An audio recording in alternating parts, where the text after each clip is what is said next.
Hi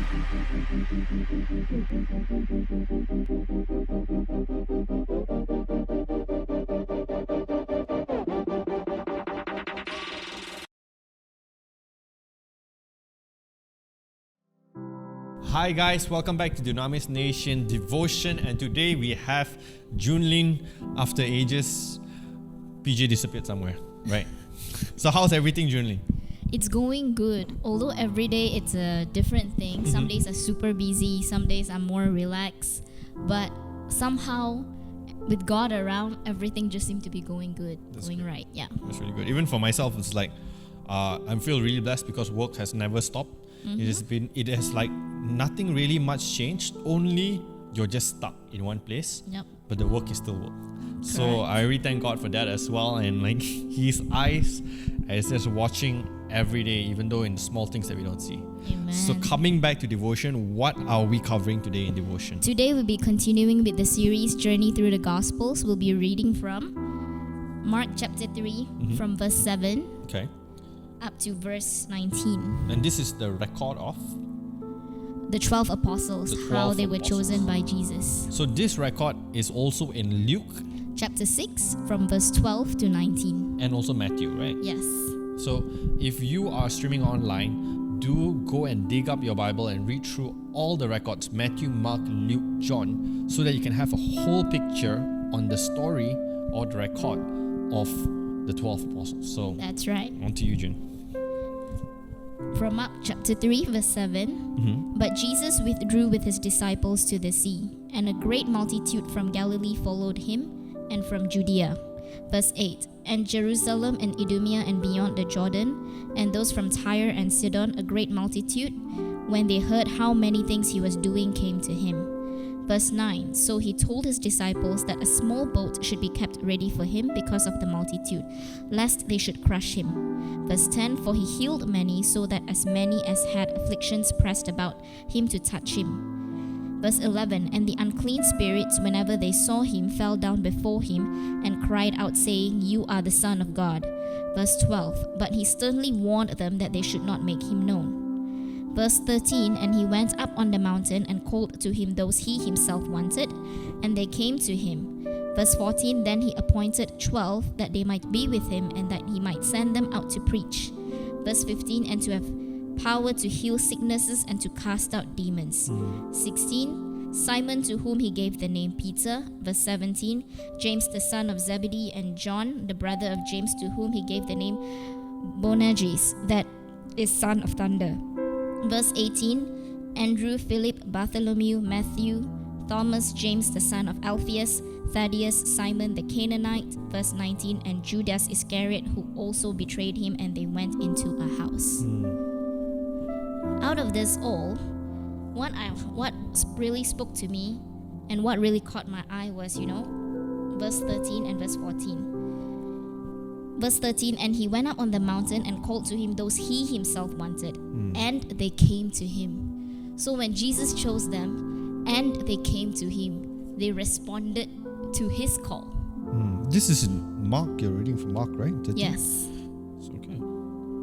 And they came to him. So what's the intensity on what spoke to you on that? So imagine being chosen, but you have to respond to that call. So it really reminded me of how being a teacher, so although I had someone in mind, I was observing, I didn't make a hasty decision in choosing who my class leader is going to be, who's the head going to be, who's going to be my assistant in monitoring the rest and helping me out. Yeah. So, but although I have that person in mind, that student had to tell me, teacher, I want to do it. Wow. I'm interested. Because there are some who tell me, teacher, I'm not interested. I don't want to. Stepped up. I'm scared. Yes. Wow. So some actually, when they told, even those they didn't tell me they wanted it, I was watching them. So I was watching them, observing, and then when they responded, I was like, wow, okay. Wow. So it really spoke to me that we have to respond to Jesus. the call, to Jesus' call. Yeah, that's very interesting. And in verse 13, I'm reading from Luke. Luke 6, in also verse 13, it says, and when it was day, he called his disciples to himself, and from them he chose 12, whom he named apostles. He went up to pray. If you see the order of how Jesus did things, he went up to pray. He went up to the mountain and he prayed.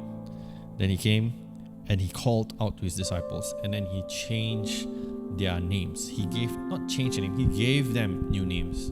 And that sequence of order, going up to the mountain to pray. Now, I don't have that much time to share into a lot of these things, but what really spoke to me personally is that now it came to pass in verse 12 that in those days that he went out to the mountains to pray and continue all night in prayer. It's not just one day prayer or something, it was intensive prayer.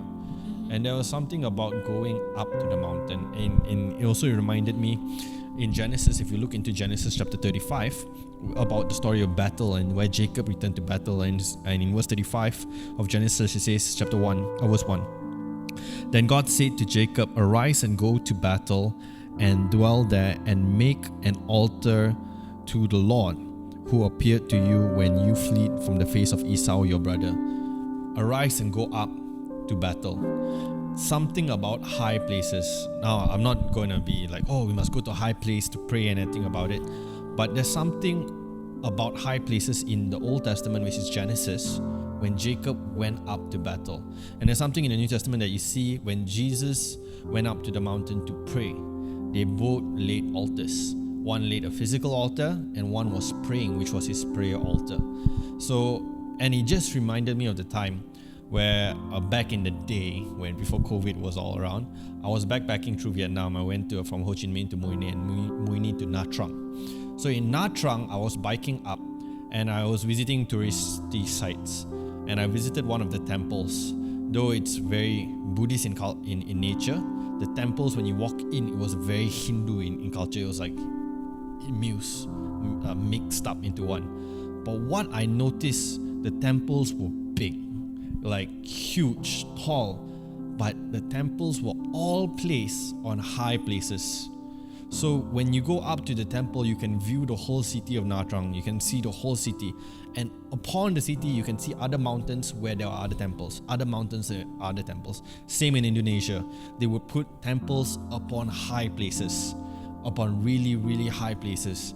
And I can go on in the stories and so on and so forth, but the most important part is there seems to be some significance about altars in high places. And what really spoke to me about it, have you laid your altar right? That's Whether right. your prayer altar, where is your high places? And your high places might not be something physical, but is somewhere is out of reach, where somewhere nobody knows, something that is secret. Your high places are places where, where Jesus went to high places, he only took few. He took 3. He didn't took that much. He took few to high places because it's something in secret. That's right. So it is very much personal on how Jesus told. And you notice, right, Jesus back to the scriptures here, he says that when he went up to the mountain to pray, then only he gave the calls. He didn't give the call first. He knew his altar was laid before the calls were made. That's right. So, like, what really spoke to me is impersonal. Is your altars laid? Because if your altars are not laid, you will not know your call. That's right. what really spoke to me on that part. Yeah. So, anything else, June? I know I rambled for so long. So It's yeah. all right. So yes, we have to lay our altars, as you said, before we understand our call. But that's also the thing, are we willing to respond to that call? Yes. Because as times get tough, are we really willing to take on that responsibility? Yeah. And to continue to press on during tough times? Yes. Yeah. It was really tough. I mean, like, come on, the disciples had their own businesses. They were fishermen. They had this to take care of. They had that to take care of. They have That's their own right. business to take care of. But they followed the call. And sometimes the calls doesn't make sense. But when you really want things to make sense, make sure your altars are laid. You will That's understand a lot more when your altars are laid. Yeah. So Amen. that's all for the time that we have for devotion. Yes. This time around. Please read the record. Understanding the wholeness is not just reading from Mark 6, Matthew 12, and Luke chapter 6. You have to read it wholly to understand the whole record. Take into consideration the Gospels are all intertwined properly. That's right. So yeah, see you guys. See you guys. Bye. Bye.